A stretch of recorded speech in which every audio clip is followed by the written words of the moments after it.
দাঁড়া দাঁড়া দাঁড়া, এই লাগা দিবি নাকি? এই এটা অন করে কে? তোর বাড়ি কই? স্যার বেলের গুড়ায়। আর তোর? তার পিছনে।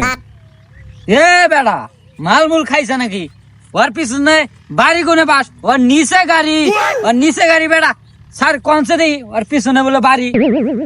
এই তোর যে মালমুল খেয়ে গাড়ি চালাতেছস, যদি অ্যাক্সিডেন্ট হয় বাড়িতে কি জবাব দিবি তোরা? ক বাড়িতে কি জবাব দিবি? ক স্যার যেরম ভাবে বুঝায় কইতাছে, তোর মা বাবা তো এরম বুঝায় কব না।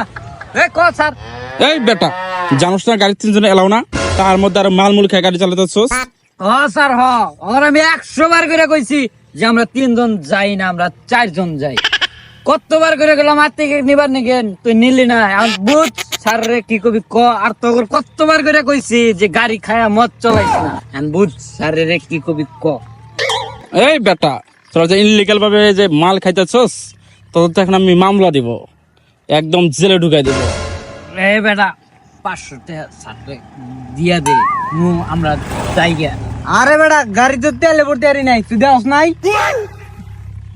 টায়ার সমস্যা হয়েছে, তা কি হয়েছে? স্যার পুলিশের সঙ্গে সেবা করার লেগে না? স্যার আপনি সেবা করার লেগে আপনি সেবা করার জন্য। স্যার তাহলে আপনি আঙ্গুর সেবা করেন। স্যার আপনি 150 টাকার তেল ভরে দেন আঙ্গুরে, আমরা যাই গিয়া। আয় তোর সেবা করতেছে। আরে কি করে? আয় সেবা করে, আয়। আপনি জনগণের উদ্দেশ্যে কিছু বলতে চান? আমি জনগণের উদ্দেশ্যে একটা কথাই বলতে চাই, কেউ মদ খায়া ড্রাইভিং করবেন না। ড্রাইভিং করা তো দূরের কথা, কেউ পিছনেও বইবেন না, পিছনে বউ অপরাধ।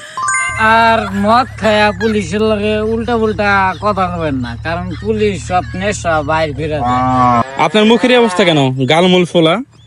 পুলিশ সেবা করছে।